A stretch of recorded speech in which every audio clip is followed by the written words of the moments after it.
أشهد أن لا إله إلا الله وحده لا شريك له وأشهد أن محمدا عبده ورسوله أما بعد فأعوذ بالله من الشيطان الرجيم بسم الله الرحمن الرحيم الحمد لله رب العالمين الرحمن الرحيم مالك يوم الدين إياك نعبد وإياك نستعين اهدنا الصراط المستقيم صراط الذين أنعمت عليهم غير المغضوب عليهم ولا الضالين.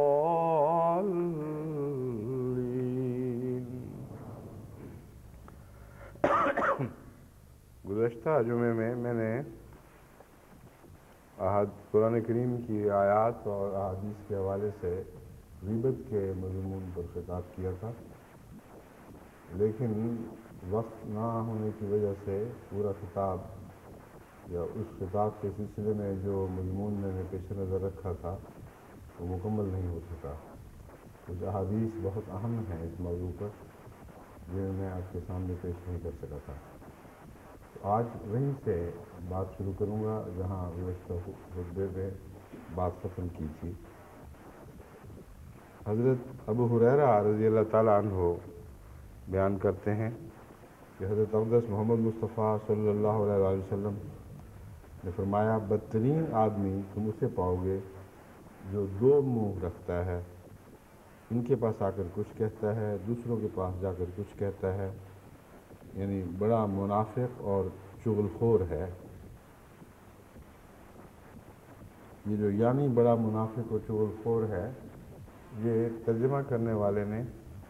ترجمہ بیچ میں کیا ہے، اصل الفاظ میں نہیں ہے، اور جو تشریح سمجھی اس کے مطابق بیان کیا. اگرچہ ظاہراً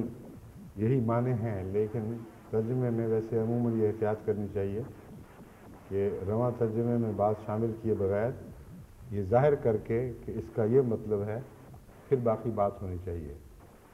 تو اسی لیے مجھے شک گزرا تھا کہ یہ اصل الفاظ نہیں ہیں.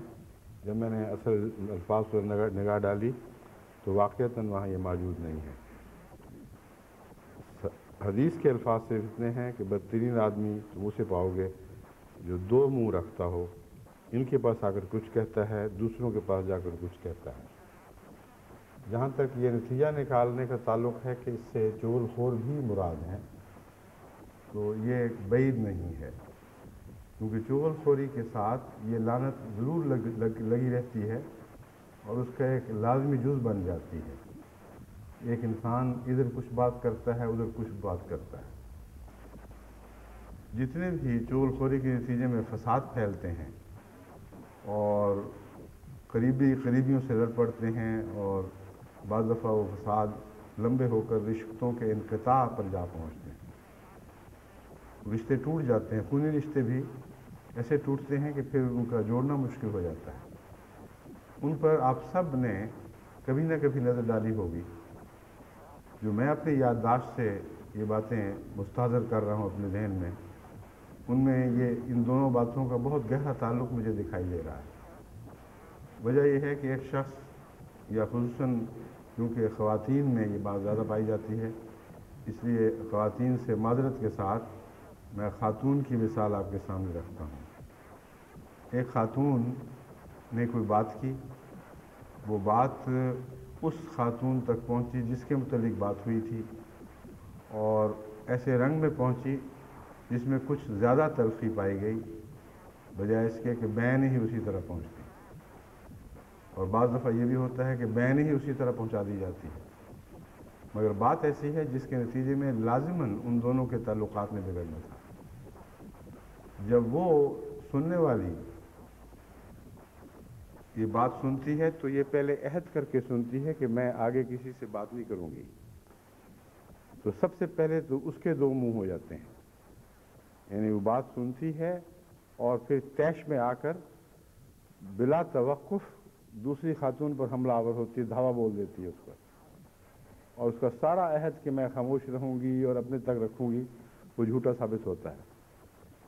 تو اس کے دو منہ بن گئے، اور جو سننے والی ہے اس کے پہلے ہی سنانے والی ہے اس کے پہلے ہی دو منہ ہو چکے ہیں، کیونکہ جب وہ مجلس میں بیٹھی تھی تو امانت پہ بات ہو رہی تھی، اور اگر واضح طور پر یہ نہیں بھی کہا گیا تھا تو ایک عام دستور سے یہ بات بالکل واضح ہے کہ جب ایک انسان کسی تیسرے شخص کے متعلق کسی سے بات کرتا ہے جو کچھ ناپسندیدہ پہلو رکھتی ہے، تو اس یقین اور اعتماد پر کرتا ہے کہ یہ بات اسے آگے نہیں پہنچائے گا، ورنہ اگر پہنچانی ہو تو وہ خود کو نہ پہنچا دے۔ تو دو منہوں سے بات شروع سے ہی چل رہی ہے، ایک سننے والی کے دو منہ، جس نے آگے دوسرے منہ سے بات پہنچائی، پھر جس نے اس سے بات سنی اس کے دو منہ بن گئے، اور پھر جب وہ واپس پہنچے گی لڑنے کے لیے تو پھر یہ دو منہ پھر آگے دو منہ بنتے چلے جائیں گے۔ وہ کہے گی جھوٹ بول رہی ہے، میں نے یہ تو نہیں کہا تھا، میں نے تو یہ کہا تھا، اور وہاں سے پھر ایک جھوٹ کا تیسرا سلسلہ شروع ہو جاتا ہے، اور بسا اوقات اگر اس نے کہا بھی ہو تو پھر دوسرے معنی پہنانے کی کوشش کرتی ہے، بعض دفعہ دوسری کو جھوٹا کر دیتی ہے، پھر وہ آتی ہے لڑتی ہوئی لانتیں ڈالتی ہے کہ تم نے یہی کہا تھا، وہ کہتے ہیں میں نے یہ نہیں کہا تھا۔ تو ایک منہ جب پھٹ کے دو منہ بنتا ہے تو پھر پھٹتا چلا جاتا ہے، اس کا پھر ایک منہ بننا بہت ہی مشکل کام ہے، اور ایسے فسادات میں سب سے مشکل پڑتی ہے فیصلہ کرنے کی، کیونکہ ہر گواہی پھٹی ہوئی ہے، اور اگر وہ مان بھی جائے کچھ حصہ تو کہے گی میرا یہ مطلب تو نہیں تھا، میرا تو یہ مطلب تھا، جس طرح سیاستدان آج کل کہہ دیتے ہیں، ہر بیان پہ ان کے بھی دو منہ ہو جاتے ہیں بیچاروں کے۔ تو یہ جو دو منہی والی بات ہے حضور اکرم صلی اللہ علیہ وسلم کی بہت گہری ہے، اور اس سے سوسائٹی کی بہت سی بیماریاں کھل کر ہمارے سامنے واضح ہو جاتی ہیں، اور اس کے نتیجے میں ان کا علاج پھر ممکن ہے۔ تو اس کا تو علاج یہی ہے کہ ایسی باتوں سے گریز کیا جائے جن کے متعلق انسانی تجربہ ہے کہ وہ ہمیشہ آگے پہنچتی ہیں اور بدل کر پہنچتی ہیں اور بگڑ کر پہنچتی ہیں۔ تو اول تو اگر کسی بھائی میں یا کسی بہن میں کوئی برائی دیکھی جائے تو خود بتانا چاہیے اس کو، یہ ایک منہ والی بات ہے، اور خود بتائے، اور اگر وہ اس سے ناراض ہوتا ہے اس کو سننے کے نتیجے میں تو ہو سکتا ہے کہنے کا انداز بےہودہ ہو، مگر بالعموم اگر شریفانہ انداز میں ہمدردی سے بات کی جائے تو بگاڑ پیدا نہیں ہوتا، اور اگر ہو جائے تو پھر اس کا قصور ہے جس نے بات سنی، یا اس کا قصور ہے جس نے بات کہی تو بظاہر نیک نیتی سے ہے لیکن دل میں زخم لگانے کی نیت ہے۔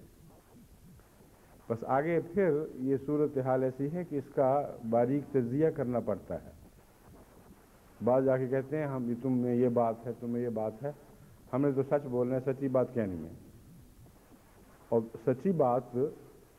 کہنے کے بھی سلیقہ ہوتا ہے، اور آن حضرت صلی اللہ علیہ وآلہ وسلم نے ہمیں سب سلیقے سکھا دیے ہیں. کوئی پہلو ہماری زندگی کا ایسا نہیں چھوڑا جس میں معاملے کو خوب واضح نہ فرما دیا ہو اور کھول کر بیان نہ فرما دیا ہو. ایسی باتیں جو دوسرے کے لیے تلخی کا موجب ہوں اگر سچی ہوں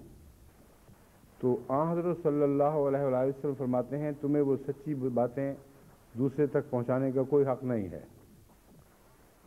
اگر جھوٹی باتیں ہوں تو وہ تو افتراء ہے. چغلی کا مضمون ہی سچی باتوں سے تعلق رکھتا ہے، لیکن اس سچ میں جھوٹ بھی شامل ہو جاتا ہے، یہ الگ مسئلہ ہے. مراد حضور اکرم صلی اللہ علیہ وآلہ وسلم کی یہ ہے کہ اگر بات کرنے والے نے سچا عیب بیان کیا ہو اور اس سچے عیب کو سن کر اس شخص تک بات پہنچا دی جائے جس کے متعلق وہ بات بیان ہوئی تھی، تو کہنے والا بھی سچا ہے، دوسرا جو وسیلہ بنا وہ بھی سچا ہے، لیکن حرکت معیوب اور جھوٹی اور گندی ہے. ایسی گندی حرکت ہے کہ حضور اکرم صلی اللہ علیہ وآلہ وسلم فرماتے ہیں کہ گویا کسی نے کسی کی طرف تیر پھینکا، اس کے سینے کا نشانہ باندھا، لیکن وہ اس کو لگا نہیں، اس کے قدموں پہ جا پڑا. تو ایک شخص نے سچائی کے نام پر وہ تیر اٹھایا اور اس کے سینے میں گھونپ دیا کہ نشانہ تو یہاں کا تھا، اس تیر کو یہاں گرنے کا کیا حق تھا.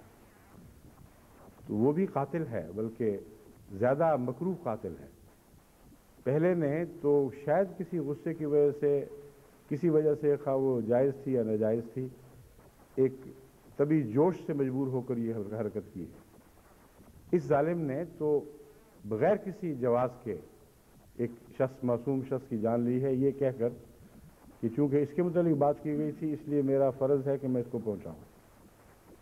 بس آن حضرت صلی اللہ علیہ وآلہ وسلم نے ساری باتیں خوب کھول دی ہیں. سچ بہت اچھی چیز ہے، مگر کہاں بیان ہونا چاہیے. آن حضور صلی اللہ علیہ وآلہ وسلم نے فرماتے ہیں کہ جو باتیں میں تم سے کہتا ہوں اور وہ ایسی باتیں ہیں جن کا سوسائٹی سے تعلق ہے، وہ اچھی باتیں ہیں اور سوسائٹی کی امانت ہیں، اس لیے تمہارا فرض ہے کہ وہ امانت آگے پہنچاؤ. اب یہ امانت کا ایک مفہوم ہے جو باتیں سن کر آگے پہنچانے سے تعلق رکھتا ہے. ایک اور مفہوم ہے اور وہ یہ ہے کہ آپ نے جو بات مجلس میں سنی ہے بغیر اجازت، اس شخص کی اجازت کے جس نے وہ بات کہی ہو، آگے نہیں پہنچانی. یہ ایک دوسرا مضمون ہے جو آن حضرت صلی اللہ علیہ وسلم نے امانت کے حوالے سے بیان فرمایا ہے. فرمایا المجالس بالامانت ہے. مجالس کا کے اندر ایک امانت کا مضمون داخل ہے، خواہ کہا جائے یا نہ کہا جائے. وہ حدیث جس کی طرف میں اشارہ کر رہا ہوں وہ یہ ہے، فرمایا عن جابر ابن عبداللہ عن نبی صلی اللہ علیہ وسلم قال اذا حدث الرجل الحدیث ثم التفت فهي امانہ. ترمذی کتاب البر والصلہ. کہ حضرت جابر بن عبداللہ سے روایت ہے کہ آن حضرت صلی اللہ علیہ وسلم نے فرمایا کہ جب کوئی شخص کوئی بات بیان کرتا ہے اور پھر اس کی توجہ ہٹ کر کسی اور طرف ہو جاتی ہے اور وہ بات وہی ختم ہوئی، تو اتنی بات جو پہلے کر چکا تھا، جس کا اس نے نہ نتیجہ نکالا، نہ یہ بتایا کہ لوگوں کے لیے ہے یا صرف تم تک رہنی چاہیے، وہ تمہارے پاس امانت پڑی ہوئی ہے. اور جس کی امانت ہے اس سے پوچھے بغیر تم اس کو آگے بیان نہیں کر سکتے. تو یہ ایک عمومی اصول ہے. اپنے متعلق یہ فرمایا کہ میں جو بات کرتا ہوں تمہاری بھلائی کے لیے کرتا ہوں، تمہاری خیر کے لیے کرتا ہوں، اس لیے یہ قوم کی امانت بن جاتی ہے. اور مجھ سے سنو، فَلْيُبَلِّغِ الشَّاهِدُ الْغَائِبَ. وہ جو حاضر ہے وہ اس بات کو اٹھائے اور جو غائب ہے اس تک پہنچائے. تو لفظ تو دونوں جگہ امانت استعمال ہوا ہے، مگر ان میں مفہوم بدل جاتا ہے. عام طور پر جو روزمرہ کی مجلسوں میں ہونے والی باتیں ہیں وہ امانت ہی رہتی ہیں اور پوچھے بغیر آگے نہیں چلانی چاہیے. بعض دفعہ میں نے دیکھا ہے ہمارے گھر میں بھی جب کھانے وغیرہ پہ بات ہو رہی ہے تو بعض لوگ وہاں موجود وہ آگے بات کر دیتے ہیں اور بعض دفعہ وہ باتیں بگڑی ہوئی شکل میں پاکستان سے ٹکرا کر گنبد کی آواز بن کے مجھ تک پہنچتی ہیں. میں حیران ہو کے سوچتا ہوں کہ میں نے یہ کب کہا تھا، تو پتہ چلا کہ کھانے میں کی بے تکلف گفتگو میں بعض ایسی باتیں کہیں جو مناسب نہیں تھیں کہ ان کا اظہار پبلک میں ہو، کیونکہ بعض ایسے لوگ اس میں ملوث تھے جن کا جماعت سے تعلق نہیں، اور ان کی باتیں ان سے پوچھے بغیر مجھے کوئی حق نہیں تھا کہ میں عوام الناس میں پہنچا دوں، جس سے ہو سکتا ہے وہ سستی محسوس کریں. اس قسم کی چیز تھی، کوئی برائی نہیں تھی، کوئی چغلی نہیں تھی، لیکن امانت تھی، اور سننے والوں نے سنا اور آگے پہنچا دیا، اور پہنچاتے وقت بگاڑ پیدا کیا. اس کی وجہ یہ ہے کہ جو باتیں سن کر یہ چسکا رکھتا ہے کہ میں بیان کروں آگے، اس میں عموماً دو منہی پائی جاتی ہے، اور یہ مزاج کا خاصہ ہے. ایک فطرتاً ایسے شخص میں دو منہی پائی جاتی ہے، تو وہ چونکہ چسکے کی خاطر بات بیان کرنا چاہتا ہے، اس لیے مبالغہ آمیزی بھی کرتا ہے، ملا بھی دیتے ہیں کچھ زیب داستان کے لیے. جو بات مجھ سے سنی ہے وہ شاید اتنی زیادہ چسکے والی نہ ہو، تو انہوں نے کہا کیوں نہ تھوڑا سا اور اضافہ کر دوں. عجیب و غریب لطیفے بنے وہ کہ میں حیران رہ گیا. پاکستان سے اطلاع ملی کہ فلاں لوگ ربوہ میں یہ باتیں کرتے پھر رہے ہیں کہ آپ نے فلاں کے ساتھ یہ آپ کے تعلقات قائم ہوئے، فلاں سے یہ آپس میں عہد و پیمان ہوئے. حالانکہ کوئی دور کی بھی سچائی ان باتوں میں نہیں تھی، یعنی ان عہد و پیمان میں جن کے ذکر ہو رہے تھے، مگر بنیاد سچی تھی کہ بنیادی طور پر ایک واقعہ ہوا تھا جس کو غلط معنی دے کر غلط طور پر پہنچایا گیا. تو لوگ جو خاموشی سے کرتے ہیں ان کی نیت میں ایک فتنہ اور خرابی ضرور ہوتی ہے، ورنہ ایسے موقع پر پوچھ لینا چاہیے. جب حضور صلی اللہ علیہ وسلم نے فرمایا ہے کہ امانت ہے تو پوچھنا چاہیے. اور بعض دفعہ اس شخص تک بات پہنچاتے ہیں جس کے متعلق ذکر کیا ہے، ذکر سچا ہے، میں اور رنگ میں اس کی اصلاح کی کوشش کا ارادہ رکھتا ہوں. میری نیت یہ ہوتی ہے کہ باقاعدہ نظام جماعت کی معرفت اس سے پوچھوں گا، اور ایک خاص ذہن میں طریق ہے، اور ضمناً کوئی بات کرتا ہے تو اس کے جواب میں وہ بات کر دیتا ہوں. تو جہاں بھی یہ بات ہوتی ہے وہ امانت بن جاتی ہے. تو چغلی میں بھی مختلف درجے ہیں. بعض ادنا درجے کی چغلیاں ہیں جن میں اتنی گھنونی نیت شامل نہیں ہوتی جتنی عموماً چغلی کے ساتھ وابستہ ہے، بلکہ وہ بے احتیاطیاں ہیں جن کو حضرت صلی اللہ علیہ وسلم اپنے اعلیٰ مقام کے جب دیکھتے ہیں تو انہیں خیانت فرماتے ہیں. کہتے ہیں جن مسلمانوں کا مجھ سے واسطہ ہے، جو میرے تربیت یافتہ ہیں، ان سے میں جس اعلیٰ مقام کی توقع رکھتا ہوں، ان میں یہ باتیں بھی خیانت بن جاتی ہیں. کتنا بلند معیار ہے جو حضرت اقدس محمد رسول اللہ صلی اللہ علیہ وسلم اپنی امت سے دیکھنا چاہتے ہیں. تو یہاں تک فرمایا کہ التفات کرے دوسری طرف. یہ اس لیے یہ عجیب بات ہے مگر بہت ہی گہری بات ہے کہ بعض دفعہ ایک انسان کی نیت یہ ہوتی ہے کہ اس بات کو آگے مکمل کرے گا، اور پھر یہ بھی بات کرے گا کہ یہ باتیں آگے کرنی ہے یا نہیں کرنی. اتنے میں کوئی اور آ گیا، بات ختم ہو گئی. تو ایسے شخص یاد رکھے کہ وہ آدھی بات امانت رہتی ہے اس کے پاس، جب تک امانت دار سے امانت والے سے اجازت نہ لے لے، اس وقت تک وہ آگے کسی سے بات کرنے کا حق نہیں رکھتا. حضرت صلی اللہ علیہ وسلم نے فرمایا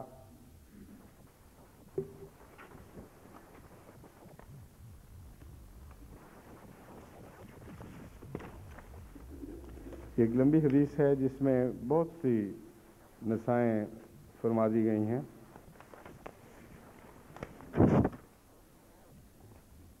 حضرت ابو ہریرہ رضی اللہ تعالیٰ عنہ بیان کرتے ہیں، اور یہ مسلم باب تحریم الظن و بخاری کتاب الادب سے لی گئی ہے. حضرت ابو ہریرہ رضی اللہ تعالیٰ عنہ بیان کرتے ہیں کہ حضور صلی اللہ علیہ وسلم نے فرمایا بدظنی سے بچو، کیونکہ بدظنی سخت قسم کا جھوٹ ہے۔ ایک دوسرے کے عیب کی ٹوہ میں نہ رہو، اپنے بھائی کے خلاف تجسس نہ کرو، اچھی چیز ہتھیانے کی ہرس نہ کرو،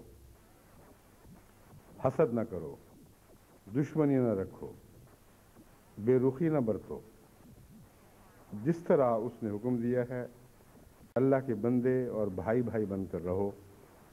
مسلمان دوسرے مسلمان کا بھائی ہے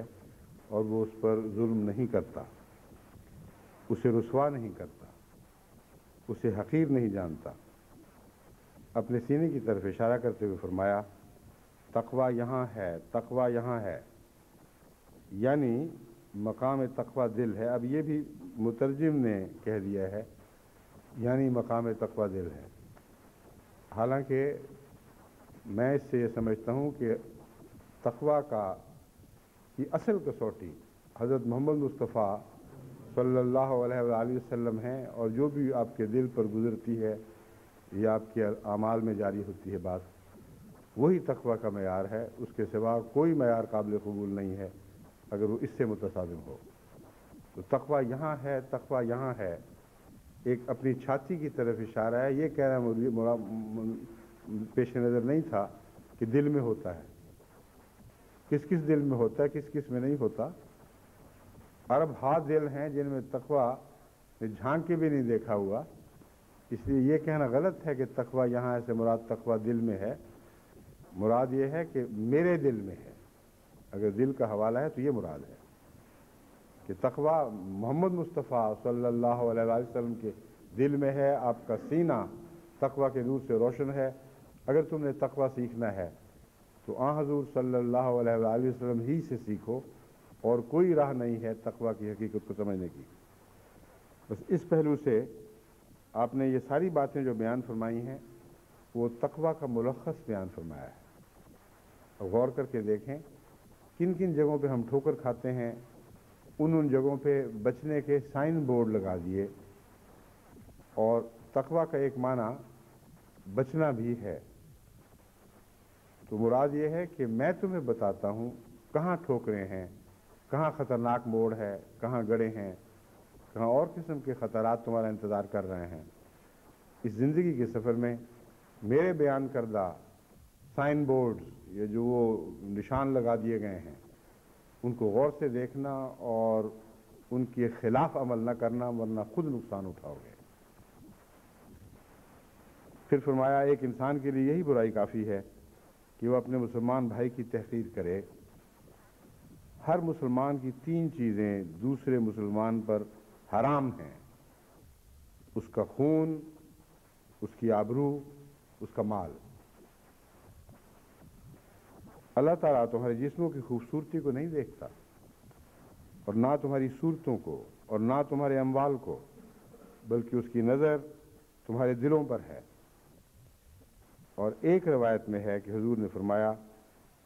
کہ ایک دوسرے سے حسد نہ کرو، اپنے بھائی کے خلاف جاسوسی نہ کرو، دوسروں کی عیبوں کی ٹوہ میں نہ لگے رہو، ایک دوسرے کے سودے نہ بگاڑو، اللہ تعالیٰ کے مخلص بندے اور بھائی بھائی بن کر رہو۔ تو اس میں وہ تمام خطرات بیان فرما دیے گئے جو عموماً معاشرے کا امن بگاڑنے پر منتج ہوتے ہیں، کا محرک بنتے ہیں، کی وجہ بن جاتے ہیں۔ اور اتنا کھول کھول کر بیان فرما دیا گیا ہے کہ اگر ہم اپنے معاشرے میں یعنی احمدی معاشرے میں اس حدیث کی روشنی میں اپنے اعمال کی نگرانی شروع کریں تو سب سے پہلے یہ صدمہ پہنچے گا دیکھ کر کہ ابھی ہمیں بہت کچھ سیکھنا اور بہت کچھ کرنا ہے، کیونکہ ان میں بہت سی ایسی باتیں ہیں جو عام طور پر اچھے نیک لوگوں میں بھی کسی نہ کسی حد تک اور کسی نہ کسی مرتبے کی پائی جاتی ہیں، اور وہ جب جڑ موجود رہتی ہے تو جب وقت آتا ہے، جب موسم بدلتا ہے تو اس جڑ سے پھر وہ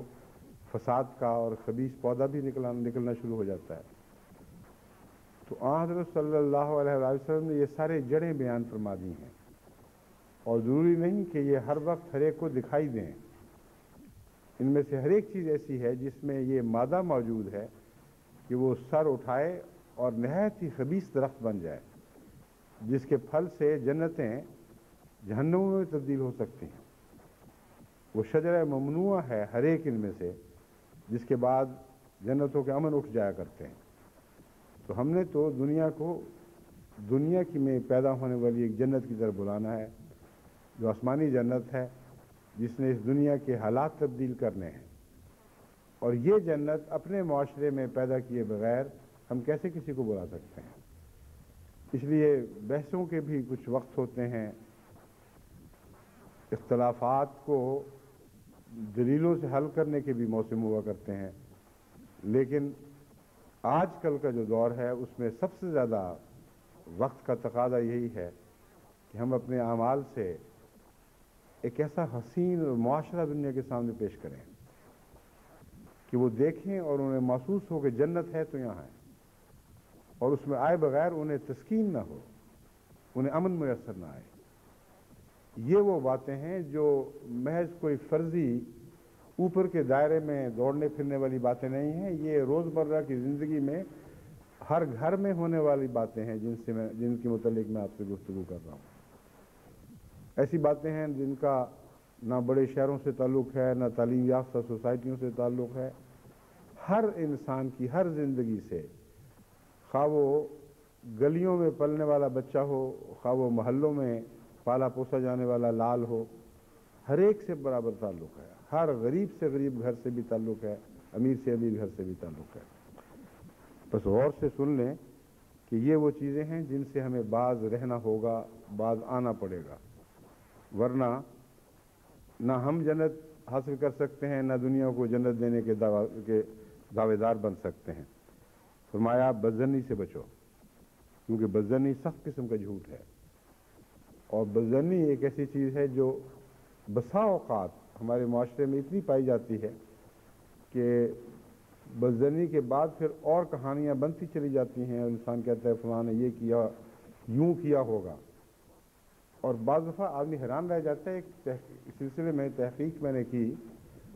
ایک شخص نے ایک ایسی بات کسی کے متعلق بیان کی جو میرے علم میں تھا کہ بالکل جھوٹ ہے،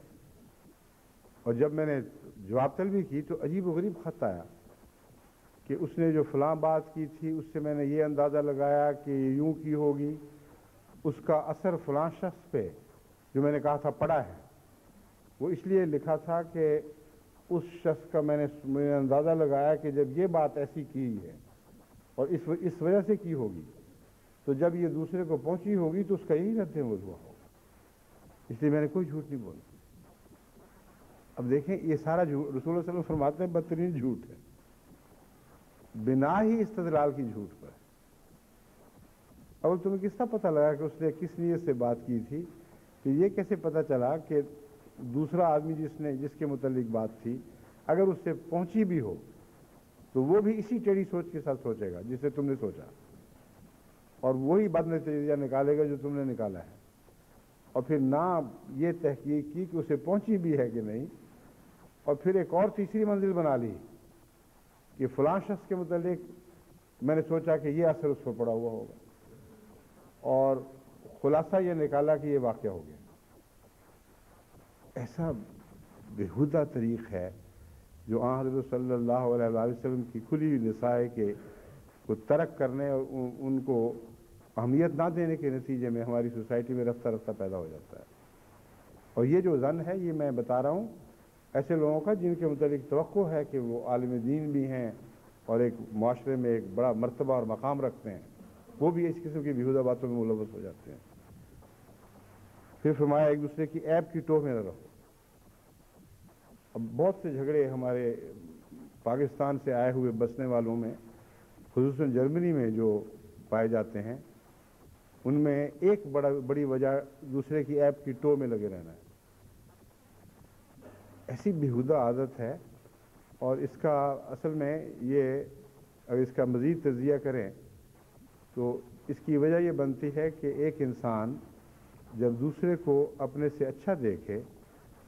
اور خود اچھا بننے کی صلاحیت یا طاقت نہیں ہے کہ نیکی میں اس سے آگے بڑھ سکے، تو اس کی ٹانگ کھینچ کے اپنے سے نیچا کرنے کی جو خواہش ہے وہ ہے جو ٹوہ لینے پر منتج ہوتی ہے۔ اچھا وہ ہمیں پتہ ہے جیسا بنتا پھرتا ہے، جیسے معاشرے میں عزت ہے، چلو ہماری تو نہیں، مگر ہم اس کی ایسی بات نکالیں گے کہ سارے معاشرے میں کہہ سکیں گے کہ یہ ہے وہ شخص جو اس کی اصل حقیقت یہ ہے۔ اور جو ٹوہ لگاتا ہے بدنیتی سے، اس کی ٹوہ میں اور اس کے نتیجوں میں زن لازماً شامل ہوتا ہے اور بد زن شامل ہوتا ہے جو زن کی مکروہ شکل ہے، اور پھر تجسس کر کے اس کے عیب اگر نکالتا بھی ہے تو اس کو خدا اور رسول نے حق ہی نہیں دیا اسے آپ کو دوسروں کے سامنے بیان کرے۔ بغیر تجسس کے بھی آپ کے علم میں جو بات آتی ہے، اسلامی معاشرے میں آپ کو کوئی حق خدا نے نہیں دیا کہ آپ اس بات کو اچھال کر عوام الناس میں پھیلائیں۔ جو اولو الامر ہیں، جن کے سپرد نظام کیا گیا ہے، ان تک باتیں پہنچانا فرض ہے، لیکن اتنی ہی باتیں جو سچی ہوں۔ لیکن عوام الناس میں ان باتوں کی تشہیر تو شروع سے ہی منع ہے، بلکہ بعض صورتوں میں بڑی سخت سزا دی گئی ہے۔ ایک صورت میں تو 80 کوڑے کی سزا ہے ایسے شخص کے لیے، قطع نظر اس کے کہ وہ واقعہ ہوا ہوگا کہ نہیں ہوا ہوگا۔ قرآن نے جو شرائط لگائی ہیں، ان شرائط پر چونکہ وہ بیان کرنے والا پورا نہیں اترتا، اور اس نے ناحق تشہیر کی ہے ایک بات کی، اس لیے اسے 80 کوڑے تک کی سزا مقرر فرما دی گئی ہے۔ تو چھوٹی موٹی باتوں میں جہاں سزا نہیں ہے، وہاں تو لوگ بے دھڑک ایسی باتیں کرتے ہیں، ٹوہیں لگاتے، اندازے لگاتے، پھر چسکے لینے کے لیے سوسائٹی میں وہ باتیں پھیلاتے، اور اس کے نتیجے میں سارے معاشرے میں زہر گھول دیتے ہیں۔ فرمایا اچھی چیز ہتھیانے کی بھی حرص نہ کرو، اور دیکھیں ان دونوں باتوں کو اکٹھا جوڑ دیا ہے، تجسس اور اچھی چیز کو، اور یہی وہ نفسیاتی نقطہ ہے جو میں نے آپ کے سامنے رکھا تھا کہ کسی کی اچھی چیز ہے جو اس کے پاس ہے، وہ تمنا یہ ہے کہ وہ مجھے ملے، وہ خواہ عزت ہو یا کوئی اور دنیا کا مقام ہو یا کوئی مال دولت وغیرہ کی قسم کی چیز ہو، کسی بھائی کو اچھا دیکھا جائے اور یہ تمنا ہو کہ مجھے مل جائے، میں اس سے لے لوں، میری ہو جائے، یہ ہے جو پھر کئی طرح سے اس سے انتقام لینے پر انسان کو آمادہ کرتی ہے۔ اور ایک انتقام کا طریقہ یہ ہے کہ اس کی برائیاں ڈھونڈو اور اسے معاشرے میں پھیلاؤ۔ فرمایا حسد نہ کرو، یہ اچھی چیز دیکھ کر تمہارے دل میں حسد پیدا ہوتا ہے۔ ہر بات جس سے جو فطرت کے اندر موجود ہے، اس کی دو صورتیں ہیں، اور دونوں صورتیں حضور صلی اللہ علیہ وسلم نے بیان فرما دی ہیں۔ ایک صورت اس میں پیش ہو رہی ہے اس حدیث میں، ایک شخص کسی دوسرے کو اپنے سے اچھا دیکھتا ہے، اگر اچھا دیکھتا ہے تو اس کے نتیجے میں اگر تکلیف ہو رہی ہے کسی قسم کی، تو پھر جو کچھ بھی جذبات پیدا ہوئے ہیں وہ حسد ہیں۔ اگر خوشی ہو رہی ہے تو اسے رشک کہتے ہیں، وہ حسد نہیں ہے۔ تو حضور صلی اللہ علیہ وسلم نے رشک سے منع نہیں فرمایا، بلکہ حسد سے منع فرمایا ہے، اور حسد کی پہچان یہ ہے، اور یہ ایسی پہچان ہے جو کبھی آپ سے جھوٹ نہیں بولے گی۔ جب اپنے بھائی کو کسی اچھی حالت میں دیکھیں تو اپنے دل کو ٹٹول کر دیکھیں آپ کو خوشی ہوئی ہے کہ غم پہنچا ہے۔ اگر معمولی سا بھی صدمہ ہوا ہو تو پھر آپ میں حسد پیدا ہونے کا احتمال موجود ہے، یہ خطرہ موجود ہے۔ اور اگر خوشی ہے تو پھر آپ شوق سے اللہ تعالیٰ کا شکر ادا کرتے ہوئے اس خوشی سے فائدہ اٹھائیں، اور وہ فائدہ یہ بیان فرمایا ہے فاستبقوا الخیرات، اور یہ رشک کے نتیجے میں پیدا ہوتا ہے۔ فرمایا اگر تمہیں کوئی اچھا لگتا ہے تو اس خوبی میں اس سے آگے نکلنے کی کوشش کرو، یہ منع نہیں ہے، یہ رشک کی پیداوار ہے۔ حسد کی پیداوار یہ ہے کہ اس کی خوبی کو برائی میں تبدیل کرنے کی کوشش کرو، خواہ سچ ہو خواہ جھوٹ ہو، اور مقصد دونوں صورتوں میں اوپر آنا ہے۔ اب دیکھیں، موازنہ کر کے دیکھیں، نتیجہ دونوں صورتوں میں آخری نتیجے کی نیت ایک ہی ہے کہ میں اوپر ہو جاؤں اس سے۔ فرمایا ایک طریقہ ایسا ہے جس سے تمہاری فطرت کی پیاس بجھے گی اور اچھے طریقے پر بجھے گی، اور وہ ہے اونچے بے شک ہو، اونچے ہونے سے منع نہیں فرمایا گیا۔ کہیں بھی انسانی فطرت کے طبعی جذبات کو غلط قرار نہیں دیا، کیونکہ یہ خدا کی پیداوار ہے، خدا نے پیدا کیا ہے ان چیزوں کو۔ ان کے برمحل استعمال کا نام اعلیٰ خلق ہے، ان کے برمحل استعمال کا نام نیکی ہے۔ تو تمنا تو ہے کہ میں اونچا ہوں بھائی سے، لیکن اسی کی نیکی میں اس کو شکست دے کر اعلیٰ درجے کی نیکی حاصل کر کے بے شک آگے بڑھ جاؤ، لیکن اس کی اچھائی کو برائی میں تبدیل کر کے، یہ ایسی برائی اس میں ڈھونڈ کر جو اس میں ہے ہی نہیں، اور وہ بیان کر کے، یا برائی ڈھونڈ کر جو اس میں ہے پھر اسے تشہیر کر کے، اس کی تشہیر کر کے جو کام تم کرو گے وہ حسد کے نتیجے میں ہے، اور قرآن اس کی اجازت نہیں دیتا۔ پھر فرمایا حسد نہ کرو، دشمنی نہ رکھو، کیونکہ جیسا کہ میں نے بیان کیا، حسد پہلے بھی کھول کر بیان کر چکا ہوں، حسد بنیادی طور پر کسی دشمنی کے نتیجے میں پیدا ہوتا ہے، اور یہ مزید پہچان ہے کہ ہمارے تعلقات کیسے ہیں۔ اگر کسی کی خوبی، اس کو خدا کی کوئی عطا کسی انسان کو تکلیف دیتی ہے تو اس کے نتیجے میں حسد تو پیدا ہوگا، مگر حسد پہچان ہے دشمنی کی۔ ایسا شخص اس کا بھائی نہیں ہے، بھائی کہلاتا بھی ہے تو بھائی والی محبت دل میں موجود نہیں، بلکہ بنیادی طور پر اس سے کچھ عداوت ہے۔ تو فوراً فرمایا حسد نہ کرو، دشمنی نہ رکھو، کیونکہ حضور صلی اللہ علیہ وآلہ وسلم سے بڑھ کر انسانی نفسیات کا ماہر نہ کبھی پیدا ہوا، نہ کبھی پیدا ہو سکتا ہے۔ حیرت میں انسان ورتا ہے، حیرت میں ڈوب جاتا ہے جب آپ کی چھوٹی چھوٹی پاک نصیحتوں پر غور کرتا ہے کہ کیسے گہرے گہرے نفسیات کے نکات ان میں موجود ہیں۔ بے رخی نہ برتو،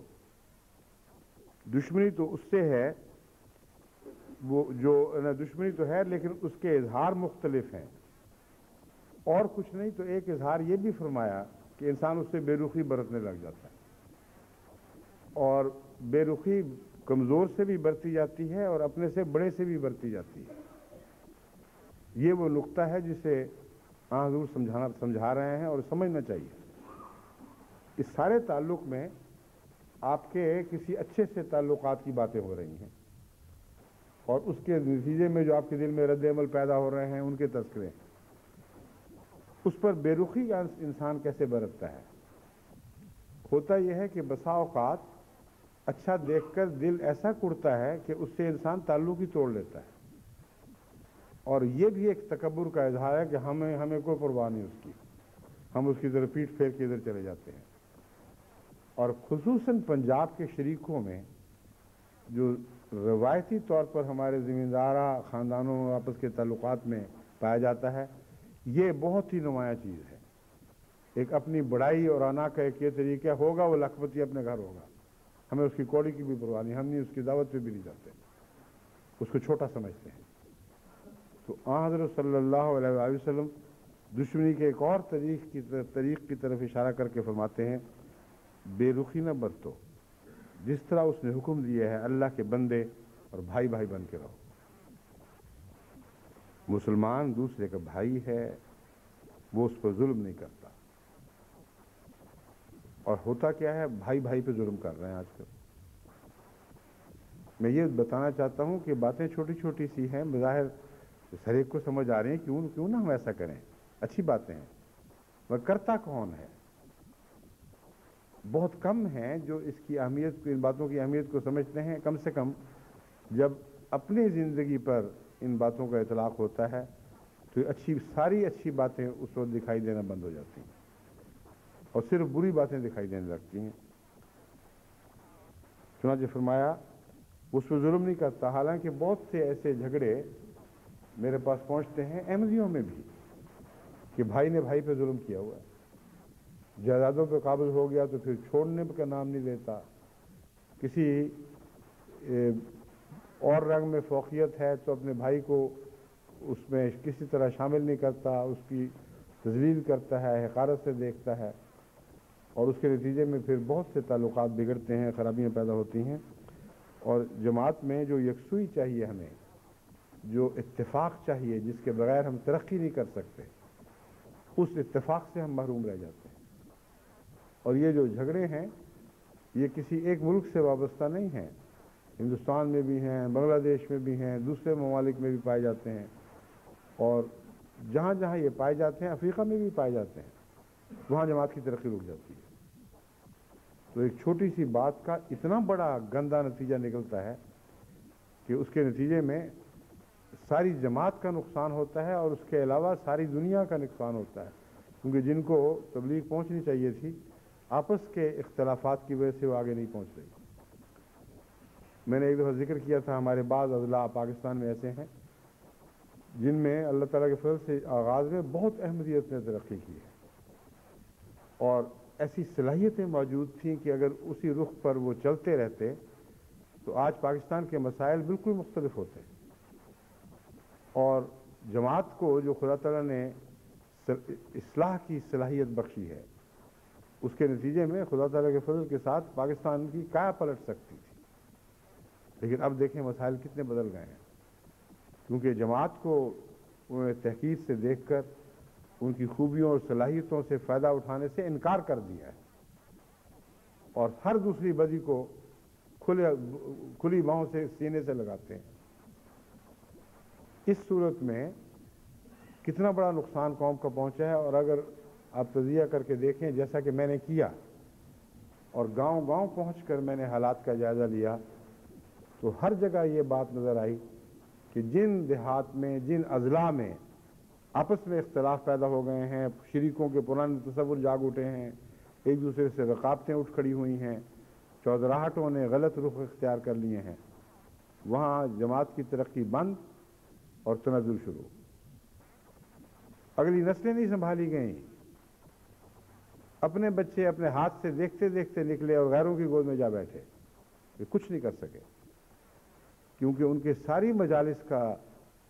جو زور تھا وہ ایک دوسرے کی برائی میں، ایک دوسرے کی دشمنی میں، اور اس کے نتیجے میں گندے اخلاق کی نسلیں پیدا ہوئی ہیں۔ پھر ان میں کہاں یہ طاقت ہے کہ وہ معاشرے میں انقلاب برپا کر سکے۔ جہاں اصلاح ہوئی وہاں اللہ کے فضل سے حیرت انگیز تبدیلیاں ہوئیں۔ ہندوستان میں بھی یہی صورت تھی، بعض جگہ بھی ہے۔ ایک جماعت جو کہ اب اصلاح پذیر ہو چکی ہے، اس کا میں نام لے دیتا ہوں، کلکتے کی جماعت تھی، سال ہا سال ان کے اوپر میں نے زور مارا کہ خدا کے لیے اپنے اختلافات ختم کرو، چھوٹے چھوٹے اختلافات، کمینے اختلافات، لیکن خاندانوں سے بٹے ہوئے، بھائی بہنوں سے جدا ہوئے، اور اس قدر وہ جماعت اپنے اثر کے لحاظ سے، اپنی صلاحیتوں کے لحاظ سے سکڑ گئی تھی، جیسے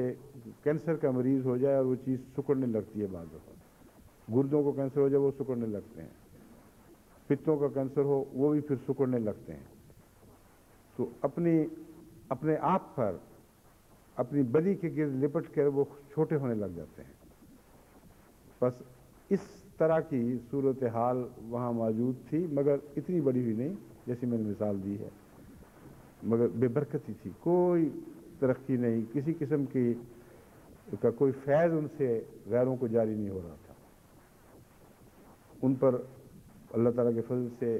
لمبے عرصے تک محنت کی توفیق ملی، کئی جھگڑوں کا پھر خود فیصلہ کرنا پڑا آخر بلا کر،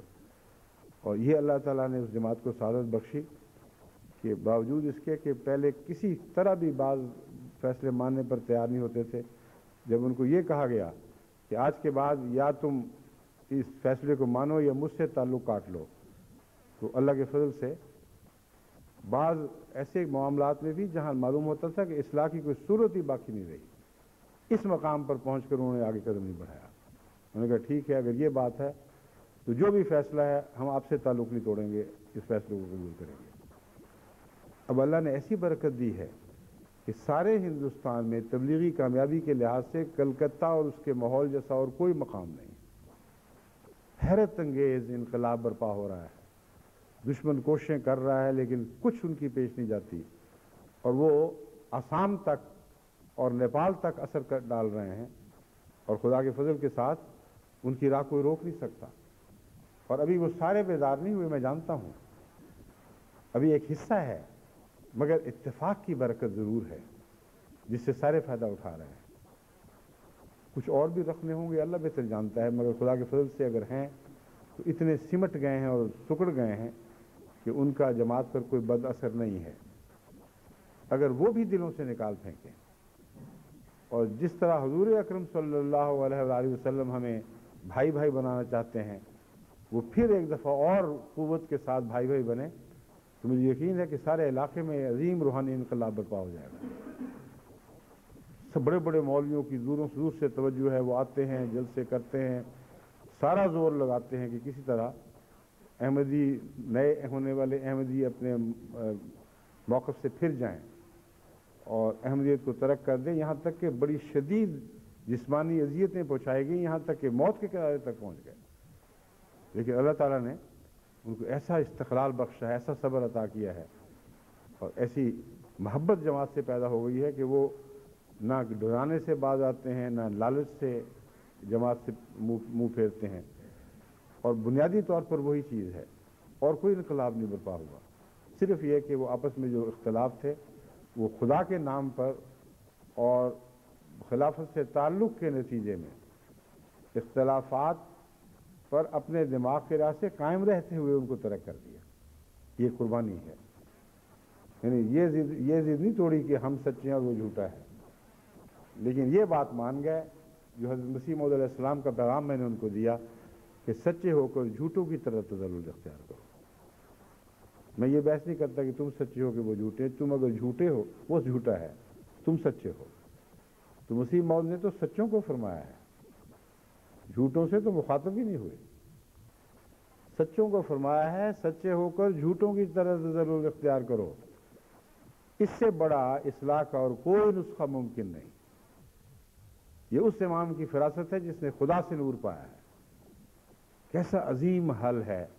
ورنہ اگر آپ یہ بحثیں کرتے رہیں کہ ثابت کر دیں کہ فلاں جھوٹا اور فلاں سچا، تو بعض ایسے جھگڑالو لوگ ہیں اور بعض نزاع ایسے پیچیدہ ہوتے ہیں کہ نہ سننے والے بات مانیں گے، نہ آپ حقیقت میں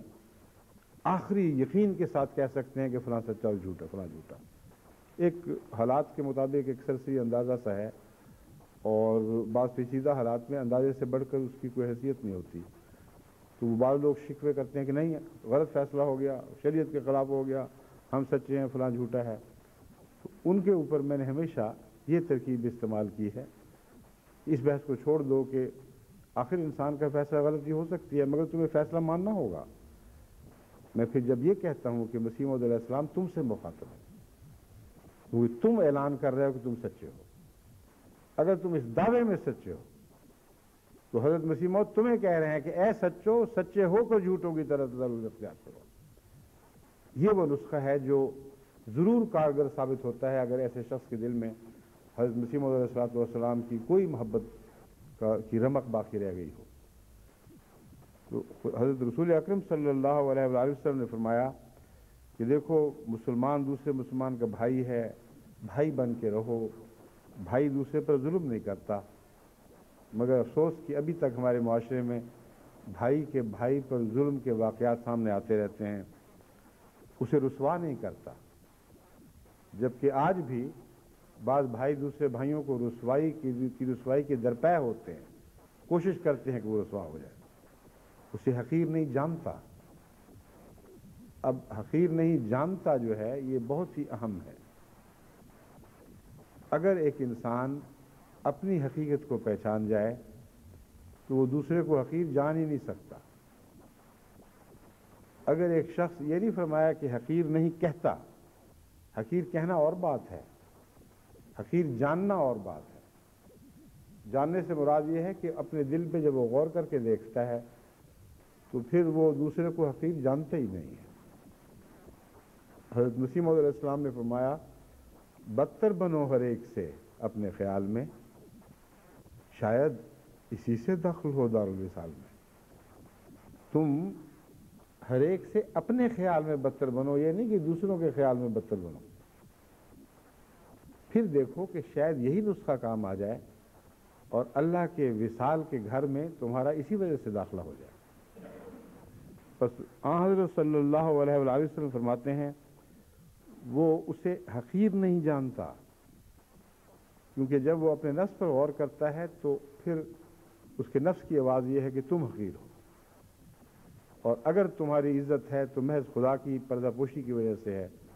اگر تمہیں کوئی مرتبہ اور مقام حاصل ہے تو محض اللہ کے احسان اور فضل کے نتیجے میں ہے۔ جب ایک انسان اس حقیقت کو پا جاتا ہے تو اپنے بھائی کو اپنے سے کم درجہ دیکھتا ہے تو شرمندگی محسوس کرتا ہے، حقیر نہیں سمجھتا اس کو۔ اور یہ واقعہ ہے کہ اس کے نتیجے میں لازماً شرمندگی ہوتی ہے۔ شرمندگی اس بات کی کہ دیکھو یہ بہت مجھ سے زیادہ محنت کرنے والا، مجھ سے زیادہ اخلاص رکھنے والا، مجھ سے زیادہ بعض باتوں میں قربانیوں میں آگے بڑھا ہے، لیکن میں اس سے بہتر حال میں ہوں۔ ایسی صورت میں سوائے شرمندگی اور استغفار کے اور کچھ حاصل نہیں ہوتا، لیکن حقیر جاننے کا کوئی تصور بھی اس میں پیدا نہیں ہوتا۔ تو جس گہرائی تک ڈوب کر، یعنی نفسیات کی جس گہرائی میں ڈوب کر حضرت اقدس محمد مصطفیٰ صلی اللہ علیہ وآلہ وسلم ہماری تربیت پہ کوشش فرما رہے ہیں، اس کا کچھ پاس کرو، غور کرو کون ہے جو ہمارے لیے اتنی محنت کر رہا ہے۔ وہ پاک وجود جو 1400 سال پہلے پیدا ہوا، جس کی خاطر کائنات پیدا کی، وہ ہم جیسے ذلیل لوگوں کے لیے اتنی محنت کرتا تھا، راتوں کو جاگتا تھا، دعائیں کرتا تھا، ایک ایک بیماری کو کھول کھول کر بیان کرتا تھا، ہر بیماری کے شفا کے طریق بتاتا تھا۔ اور ان باتوں کو سن کر بعض صرف خیالی طور پر اس مزے لے کہ ہاں رسول اللہ صلی اللہ علیہ وسلم نے فرمایا آمنا و صدقنا، ایک قدم آگے نہیں بڑھتے۔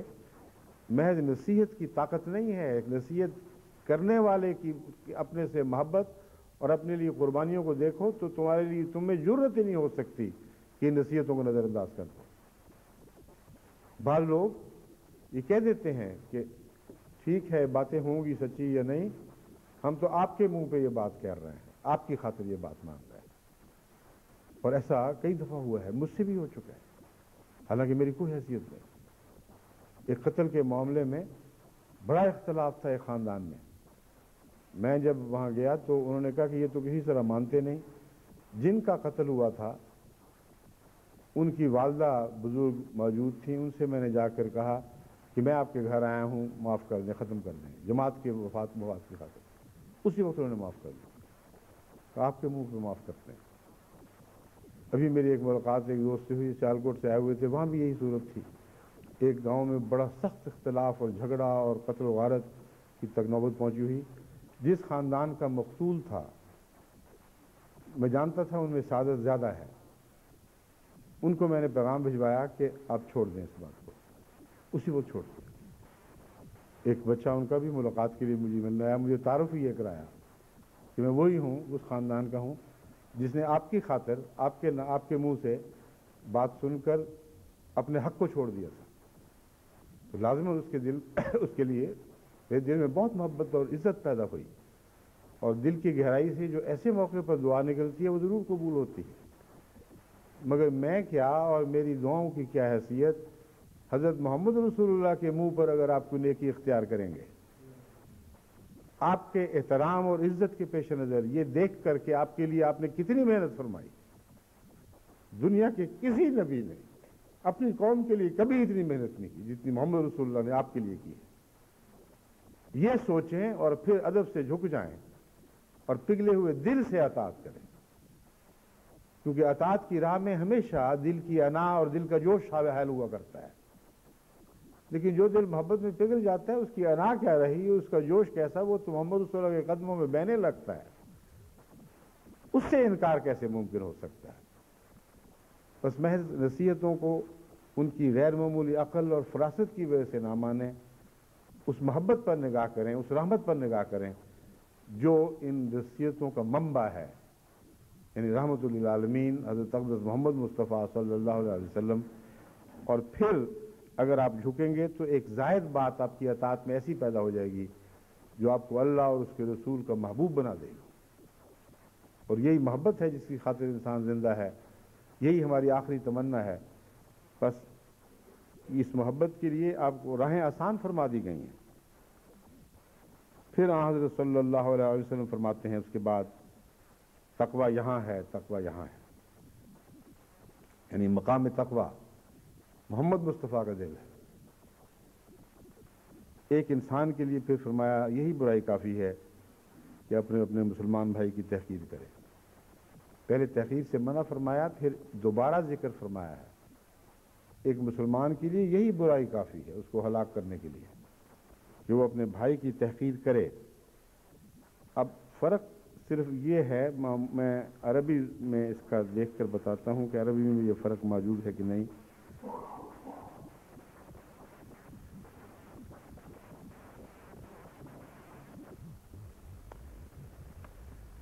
ایک ہی جیسے الفاظ ہیں دونوں جگہ، اسے حقیر نہ سمجھو کا معنی بھی لیا جا سکتا ہے اور حقیر نہ کرو، تو دوسری جگہ بھی چونکہ وہی لفظ استعمال ہوئے ہیں اس لیے اسی مضمون میں ہیں۔ دونوں باتیں اس میں پائی جاتی ہیں، اپنے بھائی کو اپنے دل میں حقیر نہ سمجھو، اور دوسرا اپنے بھائی سے حقارت کا سلوک نہ کرو۔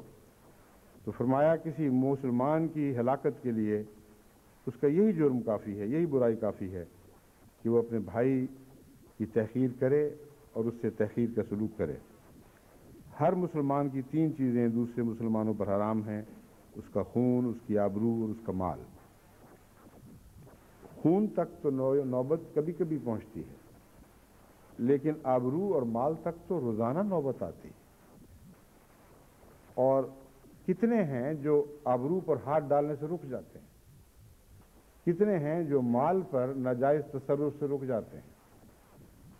اور یہ 2 ایسی بدیاں ہیں جن سے پاک کیے بغیر جماعت احمدیہ کا معاشرہ دنیا پر غالب آنے کی صلاحیت ہی نہیں رکھتا۔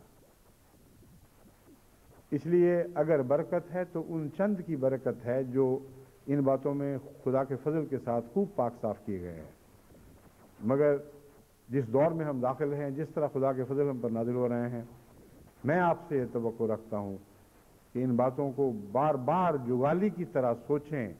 اور ان پر عمل کی کوشش کریں، ان کو کھنگالیں اور اپنے دلوں کو کھنگالیں، اور محمد رسول اللہ علیہ وسلم کے فیض اور پاک باتوں کی برکت سے اپنے دلوں کو پاک کریں، اپنی نیتوں کو صاف کریں، اور معاشرے کو ایسے معاشرے کو جنم دیں جو ان باتوں کی ایک زندہ مثال بن جائے جو آپ کے سامنے پیش کی جا رہی ہیں۔ اور پھر آپ دیکھیں کہ آپ نے کیا حاصل کیا اور کیا کھویا ہے، تو آپ میں سے ہر ایک کا دل اس یقین سے بھر جائے گا کہ جہنم کھوئی ہے اور جنت حاصل کی ہے۔ اس سے پہلے آپ جہنم کی زندگی بسر کر رہے تھے۔ یہ جھوٹے چسکے تھے، جو مزے تھے باتوں کے، غیبتوں کے، تحقیر کے، ان سب کے اندر ایک جہنم کی آگ پائی جاتی تھی جو آپ کے دل میں جلتی تھی، وہیں سے بھڑکتی تھی، معاشرے کو جلانے کی صلاحیت رکھتی تھی۔ جب وہ اگل اگل کے آپ کے منہ سے نکلتی تھی تو ایسے سانپوں کی طرح تھے جو کہانیوں میں پائے جاتے ہیں اور بتاتے ہیں کہ وہ آگ اگلتے ہیں، لیکن محمد رسول اللہ صلی اللہ علیہ وسلم کی باتیں سننے کے بعد آپ کے دل کو تسکین ملے گی، ٹھنڈ پڑے گی، ہر قسم کی آگ سے آپ کا سینہ پاک ہو جائے گا۔ ایسی حالت میں زندگی بسر کرنا ہی حقیقی جنت ہے، اور آپ کے ماحول اور آپ کے معاشرے کو بھی آپ کی ذات سے امن نصیب ہوگا۔ یہ وہ معاشرہ ہے جس نے لازماً غالبان ہے، کوئی دنیا کی طاقت اس کو روک نہیں سکتی۔ کسی مولوی کا عناد، کسی حکومت کی دشمنی، کسی حکومت کی قانون سازی آپ کے خلاف کلیتاً بے اثر ہو جائے گی اگر آپ حضرت محمد مصطفیٰ کے صلی اللہ علیہ وسلم کے اخلاق سے آراستہ ہو کر گلیوں میں نکلیں گے۔ پھر تو دنیا نے آپ کا عاشق ہونا ہی ہونا ہے۔ کون ہے جو اسلام میں حائل ہو سکے؟ فرمایا ایک دوسرے پر حسد نہ کرو، یاد رکھو کہ فرمایا تمہاری صورتوں اور تمہارے اموال کو خدا نہیں دیکھ رہا، تمہارے دلوں کو دیکھ رہا ہے۔ اس میں اس بات کا حل فرما دیا کہ جب تم کسی کے پاس مال زیادہ دیکھتے ہو یا اچھی صورت دیکھتے ہو یا اور کچھ ایسی خوبیاں دیکھتے ہو جو تم میں نہیں ہیں، تو غور کرو گے تو تمہارا کچھ بھی نقصان نہیں۔ آخری فیصلہ تو خدا کی نظر نے کرنا ہے کہ تم کون ہو اور کیسے ہو۔ تو جب یہ مقابلے میں داخل ہی نہیں ہے چیزیں، مقابلے کے امتحان میں ان کا شمار ہی کوئی نہیں ہے، تو تم کیوں بے وقوفوں کی طرح اپنی محرومی کا احساس رکھتے ہو اور اپنے آپ کو اور مصیبت میں مبتلا کیا ہوا؟ اللہ نے دیکھنا ہے، اور اسی کی نظر ہے جو دائماً آپ کے حق میں فیصلہ کرے گی، اور جس کی نظر کی طرف آپ کی نظر لگی رہنی چاہیے۔ میں جب اس کو پرواہی کوئی نہیں کہ مالدار تم میں سے کون ہے اور اچھی شکل والا کون ہے، تو خام خواہ اپنے دلوں میں ایک دلوں میں ایک جہنم سہیڑ رکھی ہے، دلوں میں ایک آگ بھڑکا رکھی ہے محرومی کی. ہمارے پاس مال نہیں رہا، ہمارے پاس ایسی شکلیں نہیں ہیں، ایسی فضیلتیں نہیں ہیں. اللہ فرماتا ہے، رسول صلی اللہ علیہ وسلم فرماتے ہیں اللہ تو ان کو دیکھتا ہی نہیں. جب دیکھ ہی نہیں رہا تو ان کو اکٹھا کرنے کی کیا ضرورت ہے؟ اپنی دنیا کی تسکین کے لیے ٹھیک ہے، کچھ کوشش ہو سکتی ہے جو فطرتاً جائز ہے، لیکن ان جائز طریقوں پر جو خدا بیان فرماتا ہے. اور اگر نہ بھی حاصل کر سکو تو یاد رکھو کہ اللہ کی دل پر نظر رہتی ہے، اور جو دل کو دیکھنے والا ہے وہ دل میں پرنے والے تقوی پر نظر رکھتا ہے. تو سب سے بڑا مالدار، سب سے زیادہ خوبصورت، سب سے زیادہ حسین وہ ہے جس کے دل میں تقوی پلتا ہو. اور یہ بات کہ خدا دیکھتا ہے، یہ تو بظاہر دور کی بات دکھائی دیتی ہے کہ اس کے دیکھنے کا ہمیں کیا پتا، لیکن امر واقعہ یہ ہے کہ جس کے دل میں تقوی پل رہا ہو اس کی ادائیں حسین ہو جاتی ہیں. جو دولت تقوی کی دولت ہے اس کا کوئی اور مقابلہ نہیں. اس لیے غریب متقی کی بھی معاشرے میں خدا تعالیٰ عزت قائم کرتا ہے، اور ایک غریب متقی کو بھی لوگ زیادہ پیار اور محبت سے ملتے ہیں. حضرت صلی اللہ علیہ وآلہ وسلم سے زیادہ دنیا کے لحاظ سے اور کون غریب تھا جن کے گھر میں بعض دفعہ بیٹھنے کی کوئی چیز نہیں ہوا کرتی تھی، کھانے کے لیے کوئی چیز نہیں تھی، کئی دن بعد وہ کھانا بھی نہیں پکتا تھا. ایسی کھجور کی چٹائی جس پہ لیٹنے سے سارے جسم پر نشان پڑ جایا کرتے تھے. مالی لحاظ سے تو یہی حیثیت تھی. مگر کتنے بڑے بڑے مالدار تھے جو اپنے اموال کو پر لعنت ڈالتے ہوئے ان کو پیچھے پھینک کر محمد رسول اللہ کی چوکھٹ پہ حاضر ہو گئے. اور آپ کے تعلق میں جو غربت ان کو ملی وہ ان کی عزتوں کا نشان بن گئی. اور پھر کیسے بادشاہ تھے جن کے متعلق مسیح موعود علیہ السلام فرماتے ہیں کہ وہ محمد کا نام لے کر عزت و احترام سے جھکتے ہوئے اپنے تختوں سے نیچے اتر آتے ہیں. ایک غریب انسان کی عزت ہے. اس لیے کہ آپ بالکل سچ فرماتے ہیں کہ تقوی یہاں ہے، تقوی یہاں ہے. تو اللہ تعالیٰ مال کو نہیں دیکھتا، اللہ تعالیٰ صورتوں کو نہیں دیکھتا، تقوی کو دیکھتا ہے. مگر جب خدا دیکھتا ہے تو دنیا کی نظریں بھی اس کے لیے تبدیل کی جاتی ہیں، اور دنیا کی محرومی کا احساس بھی مٹا دیا جاتا ہے. وہ غربت کے باوجود موجود ہو جاتا ہے. بس حضرت صلی اللہ علیہ وآلہ وسلم کی نصیحتوں کو عزت اور احترام اور محبت کی نظر سے دیکھیں. یہ وہ نصیحتیں ہیں کہ ان میں سے ہر ایک کی خاطر دنیا کے بڑے سے بڑا بادشاہ اپنے تخت سے اتر کر اس کی ایک کوڑی کی بھی پرواہ چھوڑ دے اور محمد رسول اللہ صلی اللہ علیہ وسلم کی باتوں کے سامنے سر جھکا دے تو یہ اس کے لیے بھلائی ہوگی، اس کی کوئی قربانی نہیں ہے. اپنے بھائی کے خلاف جاسوسی نہ کرو، عیبوں کی ٹو میں نہ لگے رہو، ایک دوسرے کے سودے نہ بگاڑو، اللہ کے مخلص بندے اور بھائی بن کے رہو. ان باتوں پر جن کی بعض کا خلاصہ ہے، تکرار ہے، حضرت صلی اللہ علیہ وآلہ وسلم نے اس نصیحت کو ختم فرمایا، اور جہاں آپ نے نصیحت ختم فرمائی وہیں سے ہماری جنتوں کا آغاز ہوتا ہے، وہیں سے ہمارے تمام مصائب اور دلدلوں اور مصیبتوں کا حل کا سفر شروع ہوتا ہے. اللہ ہمیں اس کی توفیق عطا فرمائے.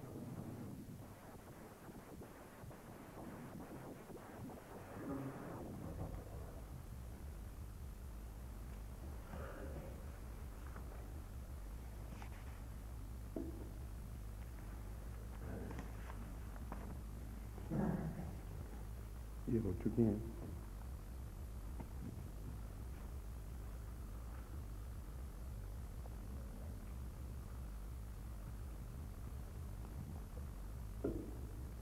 الحمد للہ نحمدہ ونستعینہ ونستغفرہ